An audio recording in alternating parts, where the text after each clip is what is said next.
Friends, ये जो आप मेरे हाथ में फर्टिलाइज़र देख रहे हैं, ये जैविक एनपीके फर्टिलाइज़र है और घर पर आसानी से बनाया जा सकता है। बिल्कुल फ्री का फर्टिलाइज़र है। एनपीके के फर्टिलाइज़र के बारे में तो हम सभी जानते हैं, क्योंकि एनपीके प्लांट के लिए ज़रूरी मुख्य पोषक तत्वों में से एक है। Nitrogen, phosphorus, potassium. यदि इनकी कमी प्लांट में होती है तो प्लांट की बिल्कुल भी ग्रोथ नहीं होगी और प्लांट किसी तरह के फूल और फल नहीं देगा। तो प्लांट की अच्छी ग्रोथ के लिए आपको एनपीके का यूज़ करना ही होगा। यदि इसके फ़ायदे की बात करें तो प्लांट में यदि नई ग्रोथ नहीं आ रही है, नई ब्रांचेस नहीं निकल रही हैं, या फिर प्लांट की पत्तियां पीली पड़ रही हैं, फूलों का साइज़ बहुत छोटा है, बड्स फूल बनने से पहले ही गिर जाती हैं, जड़ों का विकास नहीं है, या प्लांट हरा भरा घना नहीं है, तो इन सब समस्याओं के समाधान के लिए आपको एनपीके रिच फर्टिलाइज़र समय समय पर प्लांट्स को देना होगा। तो मैं आज आपको बहुत ही आसानी से तैयार होने वाला ये जैविक एनपीके बताऊंगी, क्योंकि यदि आप मार्केट से एनपीके फर्टिलाइज़र लाते हैं तो वो तो महंगा तो मिलता ही है, इसके साथ ही प्लांट में लंबे समय तक इफ़ेक्ट नहीं दिखा पाता है। थोड़ी देर के लिए ही प्लांट अच्छी ग्रोथ करता है और प्लांट में फूल और फल आते हैं। लेकिन यदि आप चाहते हैं कि लंबे समय तक प्लांट लगातार ग्रोथ करे, फूल देता रहे, तो इसके लिए आपको इस तरह के ऑर्गेनिक फर्टिलाइज़र का यूज़ करते रहना चाहिए, क्योंकि केमिकल फर्टिलाइज़र कहीं ना कहीं हमारे प्लांट की सॉइल को भी ख़राब करते हैं और प्लांट की मिट्टी उपजाऊ नहीं रहती है। तो इसमें मैंने एक चीज़ इस तरह की भी यूज़ की है इस फर्टिलाइज़र में, जिससे कि प्लांट की मिट्टी बहुत उपजाऊ बनेगी और प्लांट की मिट्टी का पीएच एसिडिक रहेगा, क्योंकि जो फूल वाले पौधे होते हैं वो एसिडिक सॉइल पसंद करते हैं। यदि आप सर्दियों भर अपने प्लांट में फूल चाहते हैं तो इस तरह का फर्टिलाइज़र प्लांट में देना बहुत ज़रूरी होता है।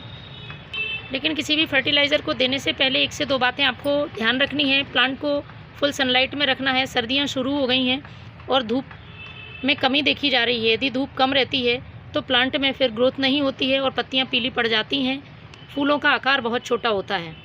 इसके साथ ही प्लांट में यदि सूखे हुए फूल हैं या सीड्स बन गए हैं तो उनको भी आपको हटा देना है, जिससे कि प्लांट नई ग्रोथ करता रहे।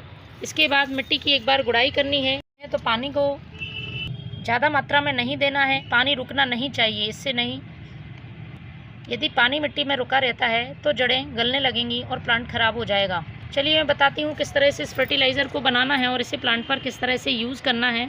तो इसके लिए मैंने सबसे पहले लिए हैं ये आलू के छिलके। आलू के छिलके हमारी सभी की किचन में उपलब्ध हो जाते हैं और इसमें अच्छी मात्रा में पोटेशियम पाया जाता है। इसके साथ साथ मैग्नीशियम, आयरन, कैल्शियम और भी पोषक तत्व प्लांट की ग्रोथ के लिए मिल जाते हैं। तो आपको 2 आलू के छिलके ले लेने हैं और इनको एक जार में डाल देना है।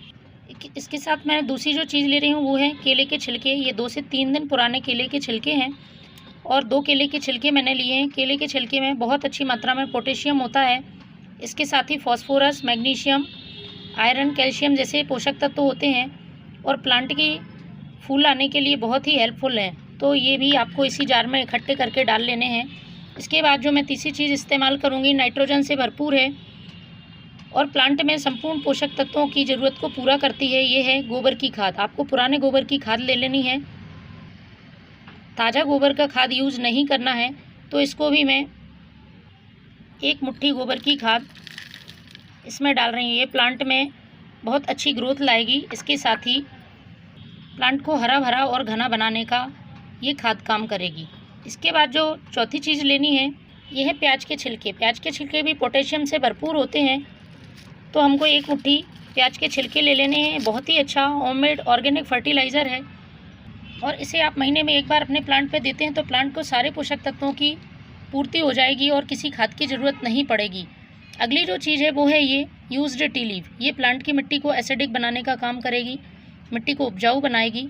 जब हम चाय बनाने के बाद जो पत्ती फेंक देते हैं उसको आप नहीं फेंकें और धोकर सुखा लें और फिर प्लांट के लिए खाद के रूप में इस्तेमाल कर सकते हैं। तो 1 चम्मच ये मैंने चाय पत्ती ले ली है और अब इसको हमें पानी में भिगो देना है। पानी में भिगाकर आपको 1 दिन के लिए रखना है।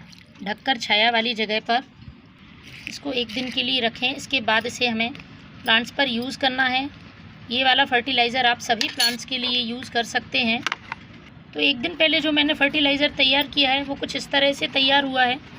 देखिए इसका पूरा कलर चेंज हो गया है और बहुत ही पावरफुल फर्टिलाइज़र बना है। अब इसको यूज़ करने का तरीका है, इसको आपको छान लेना है अच्छी तरह से इसको छान लें और जितना आपने फर्टिलाइज़र लिया है उसके दोगुने भाग आपको सादा पानी मिलाना है। तो इस तरह से ये फर्टिलाइज़र बिल्कुल तैयार है। इसे आप अपने प्लांट की सॉइल में पॉट की साइज़ के हिसाब से डालें। देखेंगे आपका प्लांट हरा भरा घना स्वस्थ है। Thank you.